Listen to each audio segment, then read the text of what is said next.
(100번째) 어린이날이자 징검다리 연휴를 맞아 전국 놀이동산과 관광지엔 인파가 몰렸습니다. 야외 마스크 해제 조치로 시민들은 모처럼 해방감을 즐겼습니다. 어린이날이라서 학원도 쉬고 학교도 쉬니까 좋은 것 같아요. 속이 후련해요.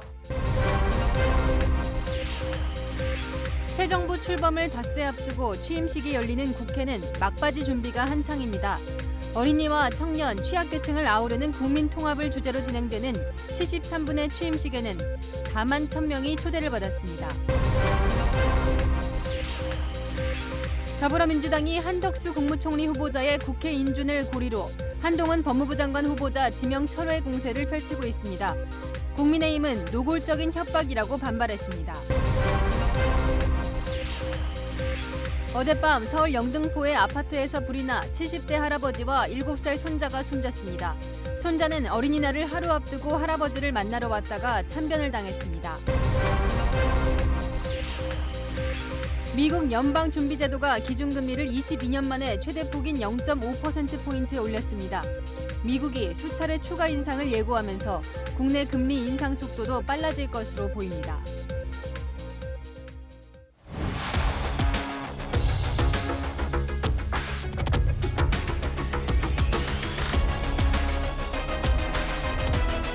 뉴스 시작합니다. 저는 동정민입니다. 5월의 실록같이 씩씩하고 5월의 샘물같이 맑고 깨끗한 게 어린이다. 소파 방정환 선생의 글인데요. 오늘은 100번째 어린이날입니다. 하늘이 축복이라도 내리듯 날씨는 화창했고 무엇보다 코로나 발생 이후 처음으로 맞는 노마스크 어린이날이었습니다. 징검다리 4일 연휴의 첫날이기도 해서 전국이 들썩들썩했습니다. 강경모 기자가 시작합니다.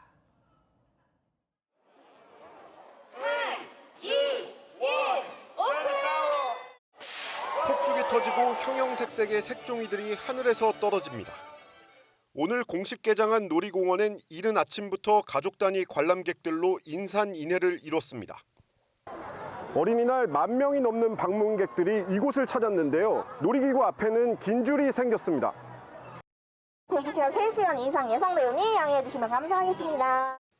야외 마스크 의무 착용이 해제됐지만 많은 사람들이 몰리다 보니 대부분 마스크를 썼습니다. 그나마 덜 붐비는 곳에선 조심스레 마스크를 벗으며 모처럼의 해방감을 만끽합니다. 어린이날이라서 학원도 쉬고 학교도 쉬니까 속이 후련해요. 레고랜드를 와서 마스크를 벗으니까. 마스크를 벗은 아이가 조형물 앞에서 사진을 찍습니다. 아빠와 엄마와 함께 동물원에 온 아이는 코로나로 집에만 있었던 섭섭함을 떨쳐냅니다. 작년 어린이날? 그냥 집에만 있었던 것 같아요. 너무 좋고 신나고 진짜 최고의 어린이날 같아요.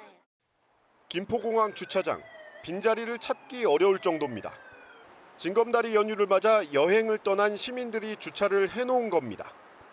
짐가방을 끄는 여행객들로 제주국제공항 대합실이 발 디딜 틈이 없습니다.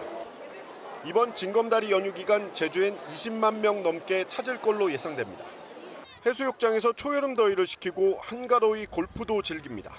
마스크 해제가 돼서 더 좋은 것 같더라고요. 제주도 날씨도 좋고 더운 것 같아가지고 옷도 반팔로 다 챙겨왔는데 다행인 것 같습니다. 아직 안심은 금물이지만 코로나가 빼앗아간 일상이 서서히 제자리로 돌아오고 있습니다. 채널A 뉴스 강경모입니다. 어린이날을 맞아 여러분들의 의견이 궁금한 이슈 하나 꺼내 들어봤는데요. 아이들의 출입을 금지하는 노 키즈존 가게들이 늘면서 차별이라는 반발도 커지고 있습니다. 반면 영업의 자유라는 옹호 의견도 만만치 않은데요. 김호영 기자가 보도합니다. 어린이들이 비눗방울 놀이를 하며 뛰어놉니다. 잔디밭에서 그네를 타고 트램펄린에서 힘껏 뛰어오릅니다. 누나가 그네 밀어주니까 좋아요. 행복해요. 오랜만에 정말 마스크를 벗었는데 가족끼리 함께 나올 수 있는 시간 가질 수 있어서 정말 좋은 것 같습니다. 이곳은 어린이 동반 입장을 환영하는 이른바 예스키즈존 카페. 아이를 받지 않는 노키즈존이 늘면서 예스키즈존을 표방하는 곳도 속속 등장하고 있습니다. 실제로 부모들은 휴일에도 어린 자녀와 갈 곳이 없다고 호소합니다. 주말에 어디 가고 싶다. 그런데 전화를 드려도 아이들 입장이 안 된다. 그런 곳이 많아서 아이들 입장 되는 곳만 저희가 찾아서 가요. 낭패를 안 보려고 노키즈존 지도까지 만들어 공유합니다. 어린이 입장을 제한하는 식당이나 카페도 이유가 없는 건 아닙니다. 소품 이런 게 많아가지고 다 치울 수가 있어서 커피다 보니까 약간 애기들 음료가 없어서. 지난 2017년 국가인권위원회가 아동을 배제하지 말라고 권고했지만 영업의 자유라는 주장도 만만치 않습니다. 시민단체는 어제 국회 앞에서 기자회견을 열고 노키즈존이 어린이 차별로 굳어져선 안 된다고 주장했습니다. 우리 어린이들도 규칙을 배우고 지킬 수 있습니다. 서로 이해하자는 얘기를 진짜 하는 어린이 되어주세요. 100주년을 맞는 어린이날. 어린이들은 자신들이 더 많은 곳에서 환영받길 바랍니다. 채널A 뉴스 김호영입니다. 지금부터는 닷새 뒤에 열리는 대통령 취임식장으로 여러분들을 안내하려고 합니다. 5년 전에는 탄핵 여파로 간소하게 치러졌던 터라 사실상 10년 만에 다 갖춘 대통령 취임식이 열리게 됩니다. 73분간 진행될 20대 대통령 취임식, 정한희 기자가 미리 보여드립니다. 10일 0시 보신각 타종 행사와 함께 윤석열 대통령 당선인의 공식 임기가 시작됩니다. 윤 당선인은 국립현충원 참배 이후 취임식이 열리는 국회의사당으로 이동하는데 오전 10시 52분 윤 당선인과 국민대표 20명이 함께 입장하면 취임식이 시작됩니다. 취임 선서를 하면 의장대 행진과 21발의 예포로 새 대통령 취임을 알립니다. 윤 당선인은 30분간의 취임사에서 국정 비전을 밝힐 계획입니다. 경제적으로, 사회적으로, 코로나로 민생이 너무너무 어려웠잖아요. 다시 도약하는 대한민국 한번 만들어보자라는 그런 꿈과 희망을 담는 메시지를. 취임식이 열릴 국회 본관 앞에는 이렇게 좌석이 모두 놓였습니다. 무대를 점검하는 작업도 한창인데요. 무대 뒷벽은 어린이 100명이 직접 그린 그림으로 꾸몄습니다. 지난달 24일 용산공원에서 열린 어린이 그림 그리기 축제에 제출된 작품들입니다. 어린이와 청년, 취약계층을 아우르는 취임식 컨셉에 따라 식전 행사도 유명 가수의 축하 공연 대신 어린이 뮤지컬과 수어 댄스 공연을 선보이기로 했습니다. 취임식은 윤 당선인이 물러나는 문재인 대통령의 환송을 받고 국민을 향해 행진하며 마무리됩니다. 윤 당선인은 취임식을 마치고 청와대가 아닌 용산 새 집무실로 이동합니다. 집무실로 가는 길에 용산 어린이공원에서 어린이들을 만나 손편지를 전달받고 노인정도 방문해 취약계층을 살피겠다는 의지를 보인다는 구상입니다. 채널A 뉴스 정한입니다. 취임식장에는 국내외 4만여 명이 참석할 예정인데요. 어떤 귀빈들이 오는지, 초청장은 누가 받았는지 이다혜 기자가 그 면면들을 소개해드리겠습니다. 취임식 초청 대상 4만 1,000명 가운데 절반 수준인 18,000여 명은 일반 국민입니다. 윤석열 대통령 당선인과 함께 등장할 국민대표 20명은 특별한 사연을 가진 국민으로 선정됐습니다.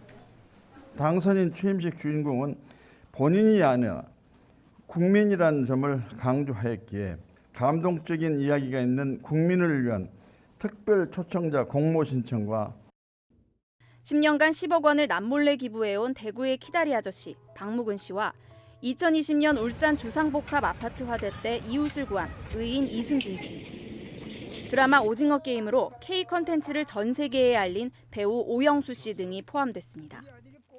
우리는 깐부잖아. 윤 당선인의 후보 시절 지역 유세 때 건대구를 선물한 청년어부 강영환 씨도 초청장을 받아 국회를 찾습니다. 윤 당선인의 대광초등 은사와 검사 시절 인연을 맺은 고이케 타다이로 일본 아오모리지검 검사도 초청장을 받았습니다.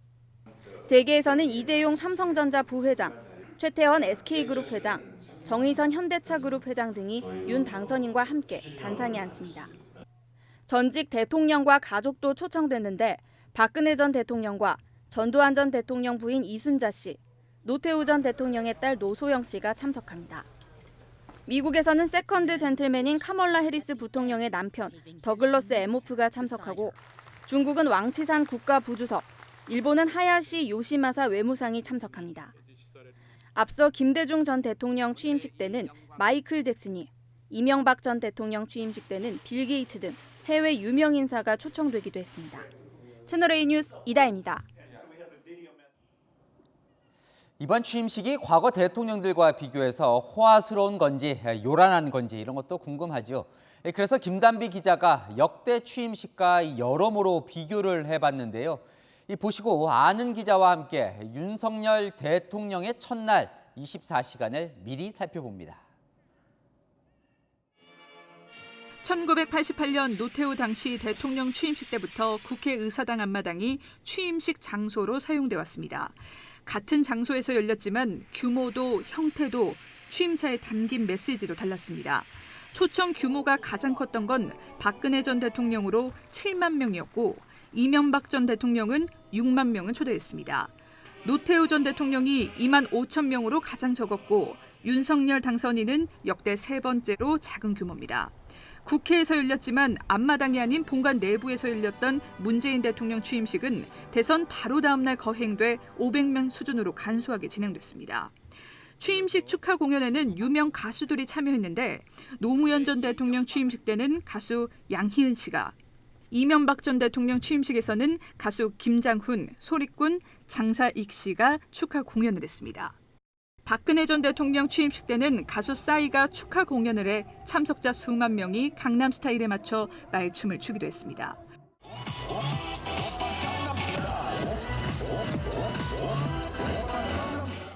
취임사에서는 향후 5년 국정운영 기조를 엿볼 수 있습니다.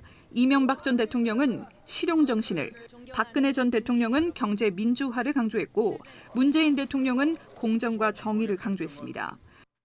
경제 부흥을 이루기 위해 창조 경제와 경제 민주화를 추진해 가겠습니다. 기회는 평등할 것입니다. 과정은 공정할 것입니다. 결과는 정의로울 것입니다. 윤 당선인은 후보 시절 강조한 원칙과 통합의 정치를 강조할 것으로 보입니다. 채널A 뉴스 김단비입니다.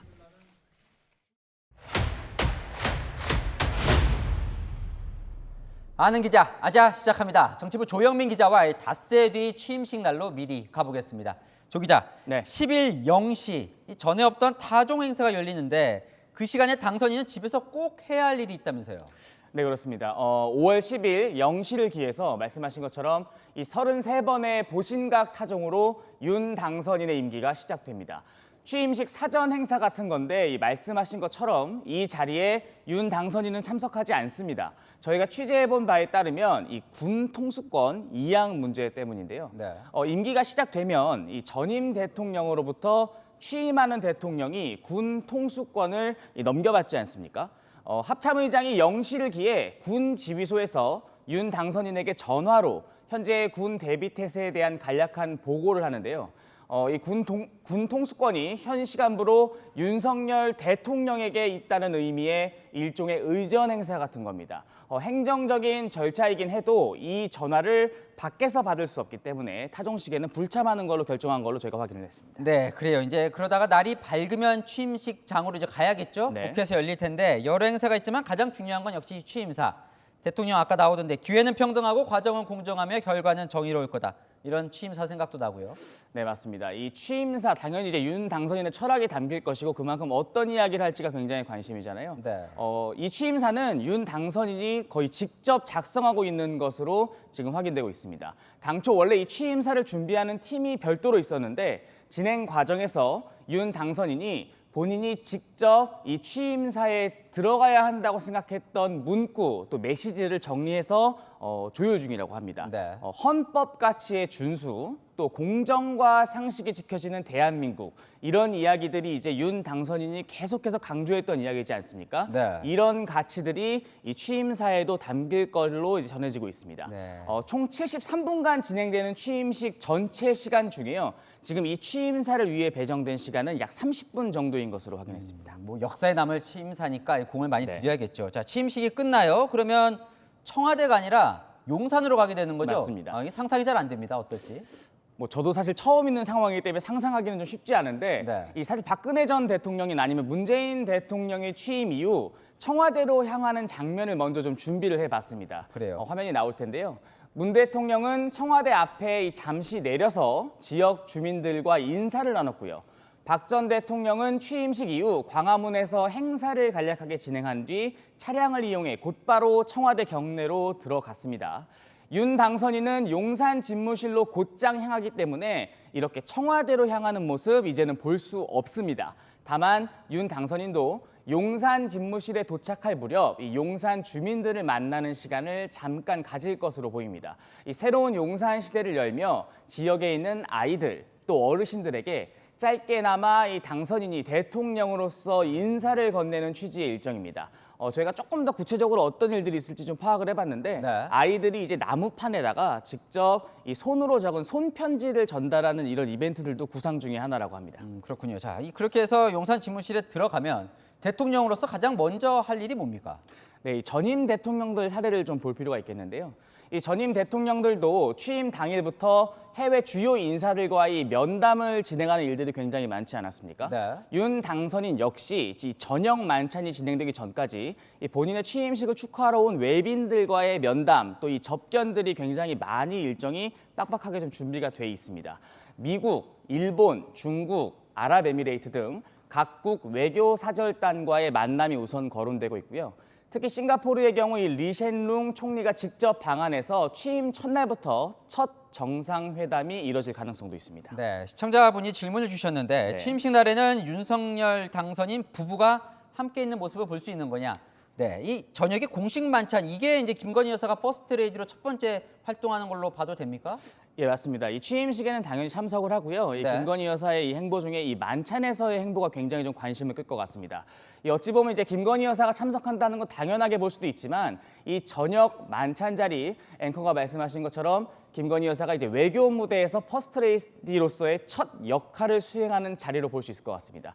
저녁 7시부터 2시간가량 진행되는 만찬인데 일정 가운데 이 대통령 내외가 네. 이 만찬에 참석한 외빈들을 하나하나 만나면서 접견하고 또 인사하는 순서가 마련되어 있거든요. 네. 이 자리에서 이제 김건희 여사가 외교 무대에 데뷔를 해서 어떤 이야기를 나누고 또 어떤 행동들을 보일지도 굉장히 관심을 끌 것으로 보입니다. 그런데 이제 저 만찬을 신라 호텔 영빈관에서 열기로 하면서 이제 호화 논란도 좀 있었는데 맞습니다. 그 만찬장에는 누가 참석을 하는 겁니까? 이 만찬 참석 대상들을 좀 확인해 봤는데 국내 이제 정치계 주요 인사들이 있고요. 또 앞서 말씀드린 것처럼 이 취임을 축하하러 온 외빈들이 함께 참석하게 됩니다.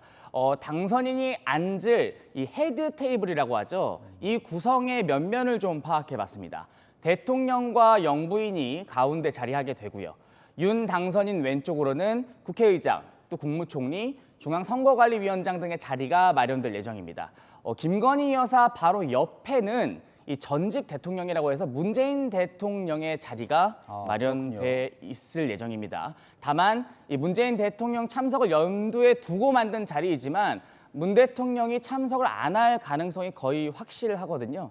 이 바로 옆에 대법원장, 헌법재판소장 등이 자리를 좀 옮겨서 배치될 걸로 보입니다. 이 취임식 만찬장에는 늘 뭐 소소하지만 건배주로 어떤 술을 할 거냐 이것도 늘 관심인데 정해졌습니까? 어떤 음식이 나오고 또 어떤 술이 건배주로 올라올지 굉장히 매 그 임기가 시작되는 순간마다 관심사였잖아요. 이번에도 저희가 좀 파악을 해봤습니다. 이번 만찬에는 총 6가지 우리술이 건배주로 준비가 됩니다. 전국을 대표하는 술을 선정해서 해외 외빈들에게도 선보일 예정인데요. 경기 양평, 강원 홍천, 충북 영동, 또 전북 무주와 경남 사천, 제주 애월 이렇게 6곳에서 만든 우리술이 공수될 예정입니다. 농림부가 주관하는 이 대한민국 우리술 품평회에서 입상한 경력이 있는 대표적인 지역 술들인데요. 인수위 관계자는 전통 문화인 이 지역주의 우수성을 외빈들에게 소개하자는 취지에서 지역별 우리술을 준비하기로 했다 이렇게 전했습니다. 네, 조영민 기자 잘 들었습니다. 네, 보신 것처럼 이렇게 취임식은 코앞인데 아직 총리를 비롯해 내각 대다수는 국회 청문회의 벽을 넘지 못하고 있습니다. 민주당은 한덕수 국무총리와 한동훈 법무부 장관 후보자 중 한 명을 택하라는 분위기인데요. 국민의힘은 시작부터 발목 잡는다며 반발하고 있습니다. 김성규 기자 보도 모시고 민주당이 왜 이렇게 강경한지 그 속내를 살펴보겠습니다. 민주당은 윤석열 대통령 당선인이 한동훈 법무부 장관 후보자 임명을 강행할 경우 한덕수 국무총리 후보자 인준을 해주지 않겠다는 뜻을 내비치고 있습니다. 정무적인 부분들이 아마 고려가 되지 않을까 이런 생각이 듭니다. 총리와 또 18명의 지명자들 그분들하고의 관계를 고려해서 평가하는 부분은 분명히 있을 것 같다. 박홍근 민주당 원내대표는 정호영, 한동훈 후보자 등에 대한 부정적 여론이 큰데도 임명을 강행할 경우 결과적으로 국무총리 임명 동의안에 감안할 수밖에 없다고 밝혔습니다. 국민의힘은 인준 투표를 해야 하는 한덕수 후보자를 볼모로 잡았다고 비판했습니다. 민주당의 지금 행태는 한동훈 후보자를 지렛대로 삼고요. 한덕수 총리 후보자를 인질로 삼아서 윤석열 정부 출범을 막겠다는 해박 놓겠다는 작태로밖에 보이지 않습니다.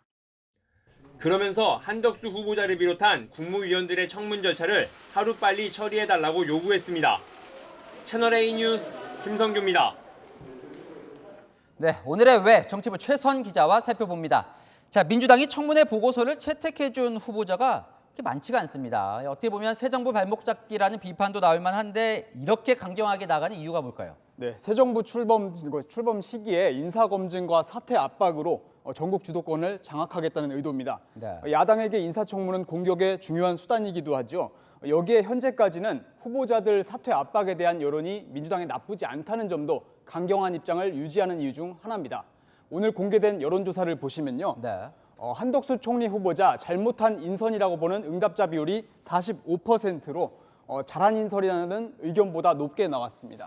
근데 또 묘한 게요. 이 한덕수 후보자 인준 투표를 하면 또 부결하겠다. 딱 이건 또 아니에요. 그러니까 한동훈 장관 후보자를 포기를 하면 찬성해 줄 수도 있다. 이런 분위기가 지금 읽히는 거죠. 네, 한동훈 후보자 임명 강행을 막을 수 있는 유일한 실효적인 카드이기 때문입니다. 장관 후보자의 경우 국회에서 청문 보고서 채택이 안 돼도 대통령의 임명을 강행할 수 있습니다. 실제로 문재인 정부 때 이렇게 임명 강행한 장관만 30명이 넘었습니다. 네. 하지만 총리 후보자 인준은 재선 의원 과반 동의를 얻어야 대통령을 임명할 수 있는데요. 168석 민주당이 반대하면 윤석열 당선인도 어찌할 수가 없는 상황이 되는 거죠. 결국 한동훈 후보자 임명을 강행하면 초대 총리 후보자를 낙마시키겠다 이렇게 압박하는 겁니다. 그러니까 어떻게든 한동훈 후보자는 이제 낙마시키려고 하는 건데 그 낙마를 시키려는 이유가 뭡니까? 네, 민주당은 한동훈 후보자 딸의 스펙 쌓기 의혹을 제기하면서 공정과 상식에 반하는 행위라고 주장합니다. 또 한 후보자를 소통령, 황태자 등으로 부르며 벌써부터 권력을 남용할 수 있다. 이런 주장까지 펴는데요. 속내는 조금 다를 수 있습니다. 네. 조국 수사를 벌이며 문재인 정권과 각을 세운 만큼 배신감과 감정적 불편함이 있을 거고요. 여기에 문재인 정부 인사들에 대한 이른바 보복 수사를 주도할 수도 있다. 이런 우려까지 있는 겁니다. 민주당 인사들의 표현에도 이런 분위기가 묻어 있습니다. 검찰 국가와 혹은 검찰 쿠데타가 이거 완성되어 가는구나 이런 느낌이 들어서 저는 오싹한 그런 느낌이 좀 들었어요. 아무리 불편하다고 해도 이 마치 거래하듯이 한 명 포기하면 뭐 한 명 해주겠다 이게 맞는지 잘 모르겠는데요. 어쨌든요 민주당이 반대를 하면 한덕수 후보자는 임명할 수가 없습니다. 윤석열 당선인 측도 무슨 뭐 대응을 해야 될 것 같은데요. 네, 현재까지 취재한 바로는 한 후보자에 대한 인사청문회가 끝나면 바로 네. 임명을 감행할 것으로 보입니다. 한동훈 후보자는 임명을 강행할 수 있다. 네, 민주당이 한동훈 연계 카드를 더 이상 못 쓰게 하겠다는 건데요. 다만 이럴 경우에 민주당도 바로 한덕수 총리 후보자 인준안을 부결할 수 있을 건데요. 이렇게 되면 전국은 얼어붙고 그때 다시 여론을 살펴서 대응 방안을 새롭게 짜야겠죠. 이 때문에 정호영 복지부 장관 후보자를 낙마시켜서 민주당의 반발을 무마시키려 할 것이라는 관측이 나옵니다. 네, 뭐 어떤 결론을 내려도 전국은 시끄럽겠네요. 네, 최선 기자였습니다. 더불어민주당과 국민의힘은 올해 6월 이후엔 국회 법제사법위원장 자리를 국민의힘에 넘기기로 지난해 7월 합의했습니다. 그런데 민주당이 돌연 후반기 원구성을 원점에서 논의해야 한다며 다 뒤집겠다는 입장입니다. 윤수민 기자가 보도합니다. 더불어민주당이 후반기 원구성 때 국회 법제사법위원장직을 국민의힘에게 넘기기로 한 합의를 따르지 않기로 했습니다. 박홍근 더불어민주당 원내대표는 채널A와의 통화에서 원구성도 안 됐는데 특정 상임위원장을 어느 당이 맡는다고 하는 것은 법과 원칙에 맞지 않는다며 여야 간 지난 합의는 이미 파기된 만큼 원점에서 논의하는 게 맞다고 말했습니다. 국민의힘이 검수완박 중재안 합의를 파기한 만큼 민주당도 지난해 맺은 여야 합의를 다시 검토하겠다는 겁니다. 국민의힘이 법사위원장을 가져갈 경우 향후 각 상임위에서 민주당 주도로 통과된 법안이 법사위에서 무력화될 수 있다는 우려에서입니다. 검수완박 입법을 강행 처리한 민주당은 후속 조치를 위해 1년 6개월 안에 중대범죄수사청을 출범시켜야 하는 과제가 남았습니다. 민주당 핵심 관계자는 국민의힘이 법사위원장을 맡으면 중수청 출범 발목을 잡을 것이라고 우려를 표했습니다. 윤석열 당선인 측은 약속 파기라고 반발했습니다. 무소불위의 그런 의석수로 약속도 파기하고 그런다 그러면 국민들이 심판하지 않겠어요? 저희들이 어떻게 하겠습니까? 국민의힘은 말도 안 되는 소리라며 민주당 뜻대로 하려는 협박이라고 비판했습니다. 채널A 뉴스 윤수민입니다. 국방부는 기존 청사를 비우고 옆에 있는 합동참모본부 청사로 이사를 마쳤습니다. 용산 동빙고동에 있는 군인 아파트 일부도 대통령실 직원을 위해 일부 내주는 방안이 협의되고 있습니다. 한수아 기자가 보도합니다. 서울 용산구 동빙고동에 있는 군인관사 아파트입니다. 14개 동 760세대로 국방부와 합참 소속 군인과 그 가족들이 거주하고 있습니다. 그런데 용산 국방부 청사로 이전하는 대통령실 관계자 일부가 이 아파트에 입주하는 방안이 검토 중인 것으로 알려졌습니다. 청와대에다 일부 뺏기고 다른 데로 우리 군 장교들이 지금 옮겨간다고 하던데 그거 알고 계시죠? 협의 중에 있는 것으로 알고 있습니다. 용산 동빙고동 군인관사 일부와 종로 청운동 청와대 관사 일부를 맞바꾸는 방안이 협의 중인 것으로 전해졌습니다. 일각에선 유사시 긴급대처가 지연될 수 있다는 우려도 나옵니다. 일종의 위기 상황이 대처됐을 때 5분 대기 형식으로 청사로 빨리 복귀하기 위한 것인데 저도 충분히 공감합니다. 그래서 그 다른 지역으로 이전하는 인원수가 소수이고 또 그 인원들은 위기 조치하고 무관한 사람들로 아마 되지 않을까. 군 내부에선 갑작스런 이사와 함께 군 자녀들의 전학 문제를 걱정하는 볼멘 소리도 나옵니다. 이런 가운데 군은 현재 용산 헬기장도 대통령 전용 헬기장으로 내어주고 대신 중지도 헬기장을 이용할 것으로 전해졌습니다. 국방부 청사에서 3km 떨어져 있는 중지도는 출퇴근 시간 교통량이 많아 신속한 이동이 어려울 수 있다는 우려도 나옵니다. 채널A 뉴스 한수아입니다.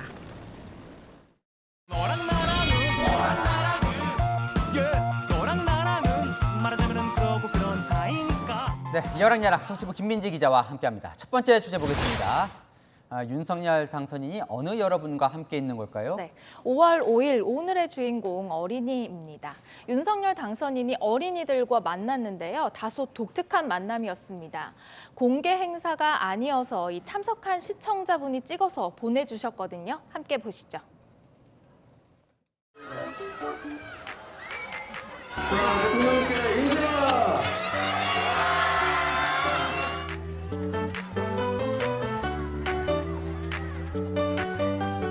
같은 아파트에 살면서 그전에는 우리 어린이들도 가끔 봤는데 제가 좀 바빠지면서 아침 일찍 나오고 밤늦게 오느냐고 자주 못 봤습니다.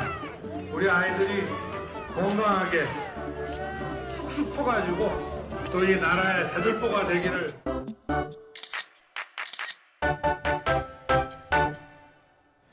네, 같은 아파트에 살면서라고 하는 걸 보니까 이곳에 사는 어린이들을 만났나 보죠? 맞습니다. 윤 당선인이 지금 거주 중인 서초구 아파트 단지 안에서 진행됐는데요. 인수위 기간 동안 이 불편을 참아준 데 감사의 표시로 아파트 입주자 대표회 요청을 받아들였다고 합니다. 그리고 당선 직후에 지금 보신 것처럼 아파트에 축하 현수막도 걸었었는데 네. 주택에 살았던 과거 대통령과 달리 이 당선인은 아파트에 살다 보니까 이런 행사도 하게 되는군요. 네, 당선인은요 1시간 가까이 어린이들과 함께 사진을 찍고 사인도 해주면서 즐거운 시간을 보냈는데요. 후보 시절에도 유세중 어린이와 자주 함께했었죠. 네, 여러분.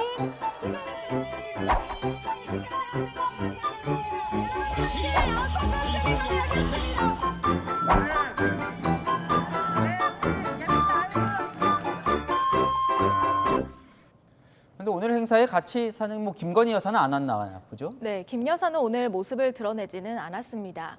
문재인 대통령도 오늘 청와대에서 어린이들과 함께 보냈는데요. 지난해에 이 비대면으로 개최된 어린이날 행사에서 청와대에 초청하겠다고 약속했던 어린이들과 함께 만났습니다.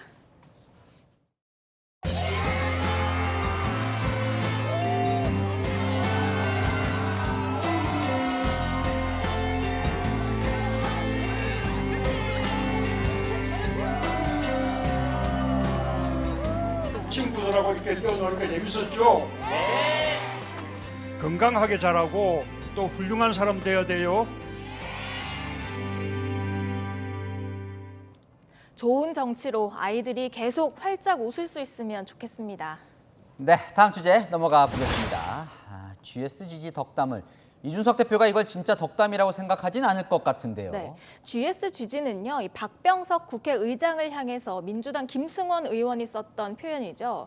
최근 윤호중 민주당 비대위원장이 그건 욕설이 아니라 굿 거버넌스란 뜻이었다고 재차 해명하자 이준석 국민의힘 대표는 민주당의 그 해석을 존중한다면서 앞으로 민주당 의원들에게 GSGG라고 덕담을 하자 이렇게 들고 나온 겁니다.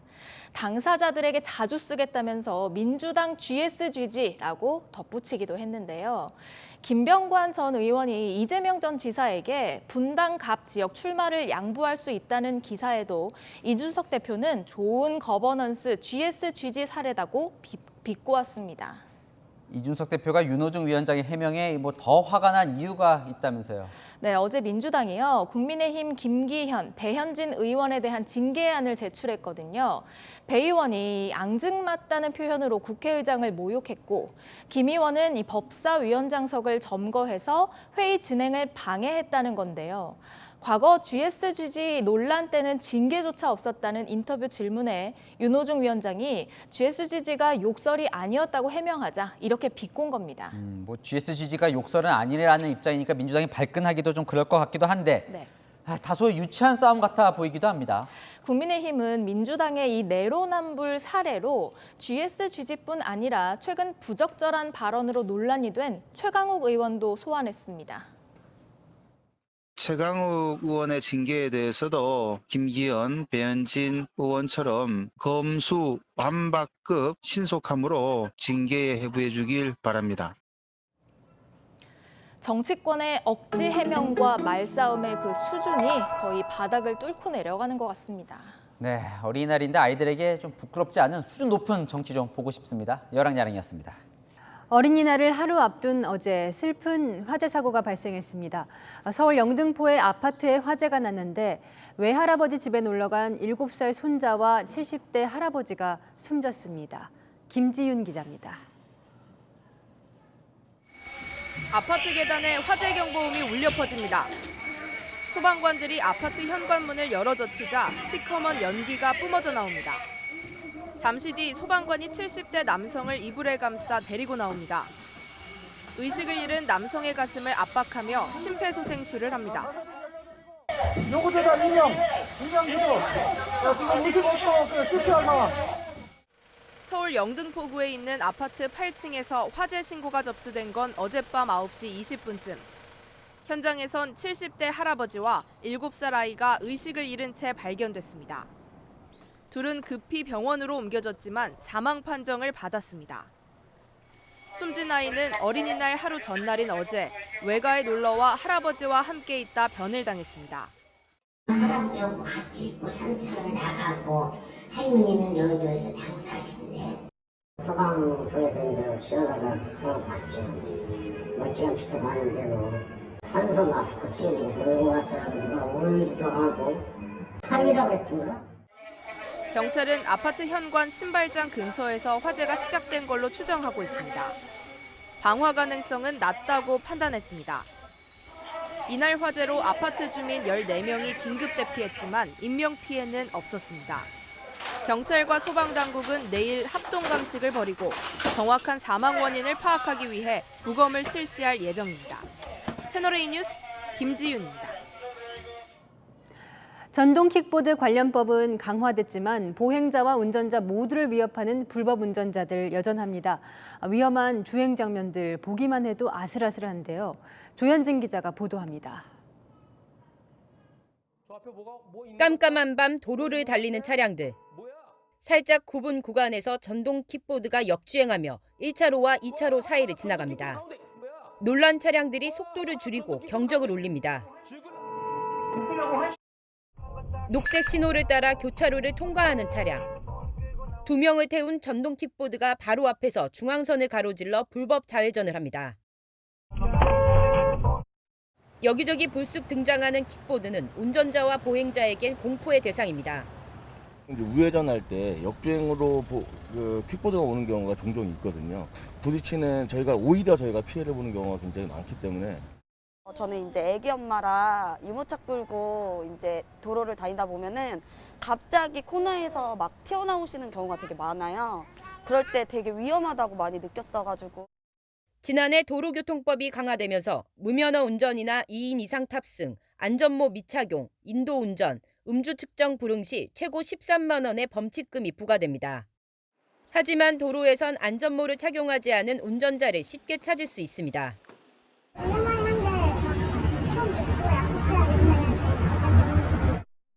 지난해 경찰 단속에 적발된 킥보드 위법 사례는 7만 건이 훌쩍 넘었습니다. 단속 강화도 중요하지만 킥보드 운전자 스스로 성숙한 안전의식을 가져야 한다는 지적이 나옵니다. 채널A 뉴스 조현진입니다. 어린이날인 오늘도 전국 곳곳에서 화재 사고가 잇따랐습니다. 경북 구미의 공장에서 대형 화재가 발생해 지금도 진화 중입니다. 김용선 기자가 보도합니다. 건물 곳곳에서 불길이 솟아오르고 검은 연기가 일대 하늘을 뒤덮었습니다.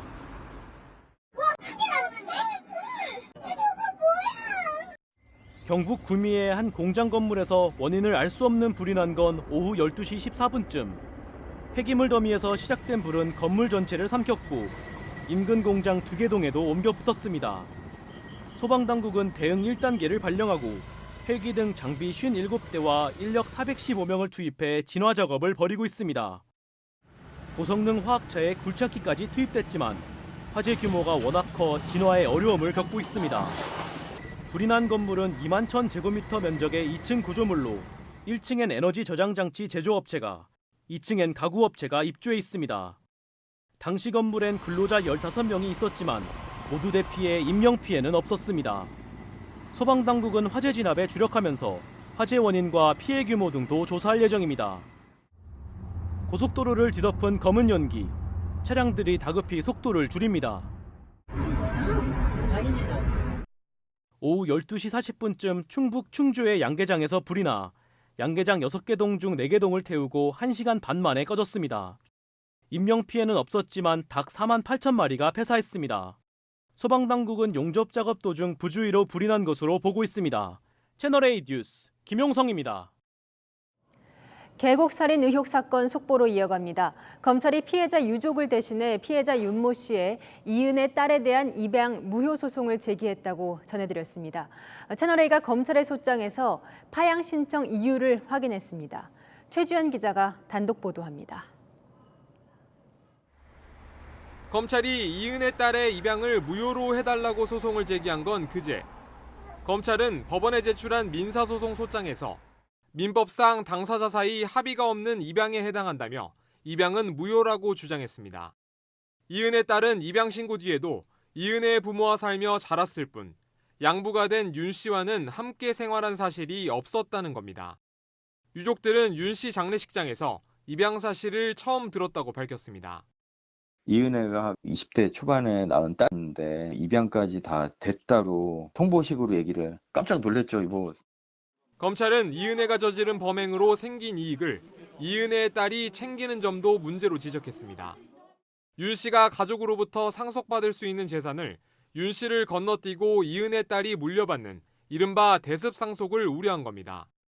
검찰은 계곡살인 의혹 사건 이후 이은혜 딸이 범죄 피해자 구조금을 다른 유족보다 먼저 지급받은 걸 근거로 제시하기도 했습니다. 그러면서 이은혜 딸의 입장에서도 윤 씨 가족과 친족 관계를 유지하는 게 불행의 단초이자 장애가 될 수 있다며 입양 무효 필요성을 강조했습니다. 유족들은 시민들에게 탄원서를 부탁드린다며 엄벌 촉구에 나섰습니다. 염치 없지만 도와달라고 이제 호소를 하고 있습니다. 법이 허용하는 한도 내에서 최고의 법을 요청받고 싶습니다. 유족들은 탄원서를 취합하는 대로 법원에 제출할 예정입니다. 채널A 뉴스 최주현입니다. 40년 만에 최악의 인플레이션에 직면한 미국이 22년 만에 기준금리를 최대폭인 0.5%포인트 올렸습니다. 우리나라에는 어떤 영향을 미치게 될까요? 김유빈 기자입니다. 미국의 중앙은행인 연방준비제도가 기준금리를 한 번에 0.5%포인트 인상하는 빅스텝을 단행했습니다. 통상 0.25%포인트씩 올렸지만 한 번에 0.5%포인트까지 올린 건 닷컴 버블 사태가 일었던 2000년 5월 이후 22년 만입니다. 40년 만에 최고 수준으로 치솟은 물가를 잡아야 한다는 절박감이 반영된 겁니다. Inflation is much too high, and we understand the hardship it is causing, and we're moving expeditiously to bring it back down. 파월 의장은 수차례 추가 빅스텝을 예고하는 동시에 다음 달 1일부터 우리 돈 일경 1,200조 원에 달하는 양적 긴축에도 돌입한다고 밝혔습니다. There is a broad sense on the committee that additional 50 basis point increases should be on the table at the next couple of meetings. 그런데도 월가는 일제히 환호했습니다. 파월 의장이 금리를 0.75%포인트 올리는 자이언트 스텝에 대해선 선을 그으며 시장의 공포가 진정된 겁니다. 뉴욕 증시 3대 지수는 3% 가까이 오르며 상승 마감했고 2018년 이후 최고치를 찍은 10년물 미 국채금리도 진정세로 돌아섰습니다. 국내 기준금리 인상 속도는 빨라질 전망입니다. 미국이 두 차례만 추가 빅스텝을 밟아도 한국의 기준금리가 미국에 역전될 수 있어서입니다. 기준금리의 역전이 발생하게 되면 통화 가치가 급락하거나 금융시장 내 자산 가격이 폭락할 가능성이 있기 때문에 이를 막기 위한 기준금리 인상은 필요할 것으로 생각되고요. 시장에선 1.5%인 기준금리가 연내 3차례 정도 더 오를 수 있다고 내다보고 있습니다. 채널A 뉴스 김유빈입니다. 우리도 외식 물가가 천정부지로 올랐죠. 특히 5월 가정의 달이라 부담이 큽니다. 요즘 날씨에 많이 먹는 냉면 한 그릇도 서울에선 평균 가격이 10,000원을 넘어섰습니다. 조현선 기자입니다. 아이는 발 담그며 물장난을 치고 어른은 그늘에 앉아 더위를 달랩니다. 낮 기온이 오르면서 더욱 찾게 되는 냉면. 숨이 턱 막힐 만큼 오른 가격에 사 먹길 주저하게 됩니다. 많이 부담돼요. 시판 냉면 같은 걸로도 해먹긴 한데 또 그 맛이 안 나서 사 먹으면서도 부담은 되는 것 같아요. 한 달에 한 4-5번 했다면 이제 한 2-3번 정도 외식 한 번 하고 나면 이제 냉장고 파먹기 해야 되니까. 지갑이 얇은 대학생들의 부담은 더 큽니다. 예전에는 그래도 한 끼에 한 7-8천 원이면 좀 괜찮은 거 먹었는데 요즘은 막 분식 이런 거 아니면 웬만하면 다 10,000원 넘더라고요. 냉면도 뭐 10,000원 주는 데가 많은 것 같고 요즘에는 뭐 점심 사 먹으면 저녁은 집에서 먹자. 실제로 지난달 서울 지역의 냉면값이 평균 1,192원을 기록해 처음으로 10,000원대를 넘겼습니다. 1년 전보다 9.5% 오른 가격인데요. 이제는 서울에서 10,000원짜리 한 장으로 냉면 한 그릇 먹기도 어려워졌습니다. 서울 시내 한 냉면집. 4월부터 가격을 올린다는 공지가 붙어 있습니다. 다른 곳도 올 들어 1,000원씩 올렸는데 물냉면 한 그릇이 13,000원, 15,000원씩 합니다. 밀가루, 채소 같은 식재료는 물론 가스비까지 덩달아 올랐기 때문입니다. 이 밖에 지난달 짜장면은 전달보다 5.1% 올라 서울의 경우 6,000원이 넘었고 칼국수 가격은 8,200원, 김치찌개는 7,100원을 넘어섰습니다. 가족 행사가 잦은 5월, 천정부지로 치솟은 외식비 부담에 밖에서 한 번 식사하려면 큰마음 먹어야 하는 상황이 됐습니다. 채널A 뉴스 조현선입니다. 우크라이나에 무기를 지원하는 서방국들을 향한 러시아의 위협이 거세지고 있습니다. 러시아군은 잠수함 미사일 발사 모습을 공개했고 전술핵 공격 훈련도 발트해에서 실시했습니다. 김재혁 기자입니다. 해수면 위로 치솟은 미사일이 궤적을 남기며 날아갑니다.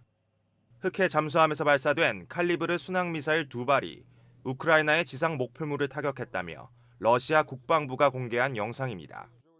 우크라이나의 무기 수송과 에너지 주요 거점이 공격 대상입니다. Высокоточным оружием большой дальности воздушного и морского базирования уничтожены 6 тяговых электроподстанций в районах железнодорожных станций Подборцы, Львов, Волонец, Тимкова и Пятихатка. 러시아 국방부는 나토 연합군이 무기나 물자를 싣고 우크라이나에 도착할 경우 모든 운송수단을 파괴할 것이라고 거듭 경고해왔습니다. 러시아군은 또 발트의 연안 지역에서 전술핵 탄두를 탑재할 수 있는 이동식 단거리 미사일로 가상 훈련도 진행했습니다. 서방의 군사 지원, 핀란드와 스웨덴의 나토 가입 추진을 동시에 협박하기 위한 훈련입니다. 우크라이나군이 최후 항전 중인 마리우폴 제철소에는 러시아군이 진입하면서 참혹한 격전이 벌어지고 있습니다. На жаль, сьогодні з хлопцями пропав зв'язок, нема зв'язку, щоб порозуміти, що відбувається, безпеці вони чи ні. Безпосередньо вчора ще мав зв'язок, сьогодні. 거센 러시아군의 공세에 대해 외신들은 2차 세계대전 전승기념일인 9일까지 소기의 성과를 올리려는 푸틴 대통령의 의도라고 전했습니다. 채널A 뉴스 김지혁입니다. 내 차 조수석에 커다란 곰이 앉아 있다면 어떨까요? 미국에서 일어난 일인데 곰도 당황스러운 상황이었다고 합니다. 권갑구 기자입니다. 차량 내부에 실내등이 켜져 있고 조수석에 검은 곰 한 마리가 앉아 있습니다. 밖에 서 있는 사람을 멀뚱멀뚱 쳐다보기만 할 뿐 할 수 있는 게 없습니다. I went down and saw fog all over the window, and sure enough, there was a bear in there. 차량 안에 있던 햄버거 봉지가 풍기는 냄새를 찾아 문을 열고 들어갔다가 꼼짝없이 갇힌 것으로 보입니다. 옆에 있던 트럭의 좌석도 이미 뜯겨 나간 상태였습니다. 실내등이 켜진 차량을 확인하러 갔다가 깜짝 놀란 목격자는 즉시 구조대를 불렀고 곰은 엄청난 악취를 남긴 채 야생으로 돌아갔습니다. Freaked the bear out big time, and the bear just kind of exploded with energy, and the door went swinging open. 코미디 쇼가 펼쳐지는 공연 무대로 난입한 남성이 코미디언을 밀칩니다. 무대는 순식간에 아수라장으로 변하고 추격전도 벌어집니다. 공격당한 코미디언은 3년 연속 그래미상을 받은 데이브 샤펠. 현장에서 체포된 23살 남성은 흉기를 소지하고 있었습니다. 범행 이유는 알려지지 않은 가운데 현지 언론은 샤펠의 성소수자 혐오 발언을 사건 배경으로 추정하고 있습니다. 샤펠은 자리에서 일어나 공연을 이어갔고 마침 함께 출연 중이던 코미디언 크리스 록이 마이크를 잡았습니다. 록은 지난 3월 아카데미 시상식 무대에서 윌 스미스에게 아내와 관련한 농담을 했다가 뺨을 맞았습니다. 채널A 뉴스 권갑구입니다. 안녕하세요. 스포츠 뉴스입니다. 어린이날을 맞아 야구장도 팬들로 가득 찼습니다. 인천과 수원은 올 시즌 첫 만원 관중을 기록했고 잠실에는 최다 관중이 입장했습니다. 김태욱 기자입니다. 되게 속이 시원하고 되게 기분 좋게 느껴져서요. 역전이나 그럴 때가 짜릿해서요. 오늘 그라운드의 주인공은 어린이들이었습니다. 넘어져도 마냥 즐겁습니다. 응원석에서는 동화 속 주인공들이 아이들을 반깁니다. 무엇보다 그냥 어린이들한테 꿈을 주는 그런 날이 됐으면 하는 바람입니다. 네. 각 팀 대표 선수들은 어린이의 이름이 적힌 유니폼을 입고 경기에 나섰습니다. LG 오지환 선수의 유니폼에 김로하라는 어린이의 이름이 적혀 있는데요. 바로 이 어린이입니다. 오늘 오지환 선수가 홈런 쳤는데 기분 어때요? 지환이 오빠랑 홈런 쳐준다고 약속했는데 정말로 홈런 쳐줘서 기분이 좋아요. 오지환은 응원에 힘입어 홈런과 2루타를 때려냈고 호수비도 선보였습니다. 하지만 잠실 라이벌전의 승자는 두산이었습니다. 1996년부터 이어온 어린이날 맞대결에서 우위를 이어갔습니다. 전국 5개 구장엔 10만 관중이 몰렸습니다. 인천과 수원은 올 시즌 첫 만원 관중을 기록했습니다. 코로나19 이후 3년 만에 처음입니다. 잠실 관중 2만 4천여 명은 올 시즌 최다 기록이었습니다.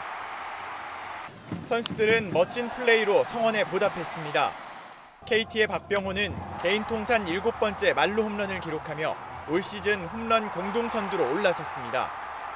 유독 한화에 약했던 SSG는 무려 14점을 뽑아내며 선두 자리를 확실히 지켰습니다.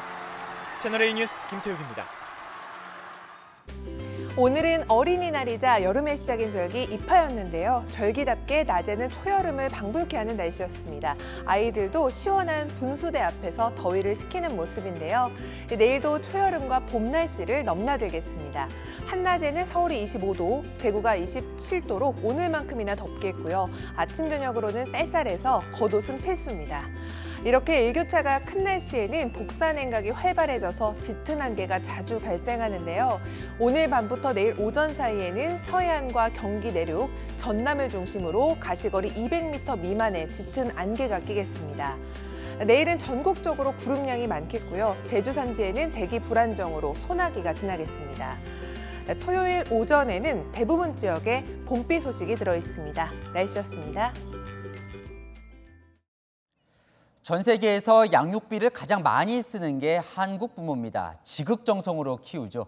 그런데요, 우리 아이들 행복지수가 OECD 국가 중 꼴찌라는 거 알고 계신가요? 성공해야 한다. 경쟁과 성적 스트레스에 가장 우울하게 살고 있습니다.